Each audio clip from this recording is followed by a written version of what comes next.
আসসালামু আলাইকুম ওয়া সবাইকে আজকের ভিডিওতে স্বাগতম।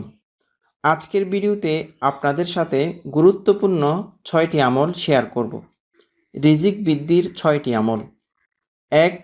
তাকওয়া ও আল্লাহ ভরসা। 2. আত্মীয়তার সম্পর্ক রক্ষা। 3. তাওবা ও ক্ষমা প্রার্থনা। 4. দান সদকা করা। 5. সূরা ওয়াকিয়া তেলাওয়াত করা। 6. বিবাহ বন্ধনে আবদ্ধ হওয়া। 1. তাকওয়া ও আল্লাহ ভরসা।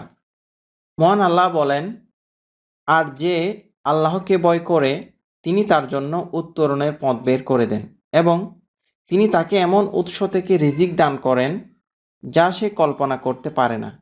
আর যে আল্লাহর উপর ভরসা রাখে তিনি তার জন্য যথেষ্ট।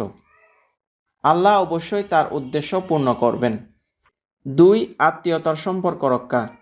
রাসূল সাল্লাল্লাহু আলাইহি ওয়াসাল্লাম বলেন, যে ব্যক্তি তার জীবিকা প্রশস্ত করতে চায় এবং আয়ু বাড়াতে চায় সে যেন আত্মীয়তার সম্পর্ক রক্ষা করে। 3. তাওবা ও ক্ষমা প্রার্থনা। আল্লাহ তাআলা বলেন, এরপর আমি বলেছি তোমরা তোমাদের পালনকর্তার কাছে ক্ষমা প্রার্থনা করো, তিনি অত্যন্ত ক্ষমাশীল।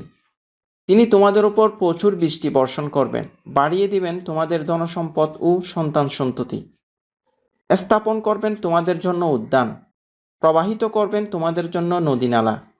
4. দান সদকা করা।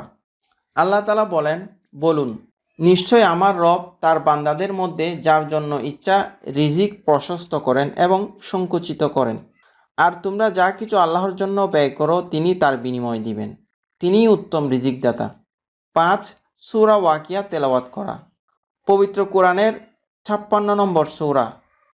রাসূলুল্লাহ সাল্লাল্লাহু আলাইহি ওয়াসাল্লাম বলেন, যে ব্যক্তি প্রতি রাতে সূরা ওয়াকিয়া পাঠ করবে সে কখনো অভাব অনটনে পড়বে না। 6.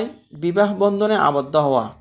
আল্লাহ তাআলা বিয়ের ব্যাপারে বলেন, আর তোমরা তোমাদের মধ্যকার অবিবাহিত নারী পুরুষ ও সৎকর্মশীল দাস দাসীদের বিয়ের ব্যবস্থা করে দাও।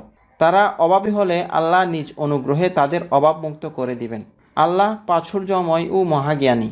আল্লাহ সুবহানাহু ওয়া তাআলা আমাদেরকে 6টি বিষয়ের উপর আমল করার তৌফিক দান করুন।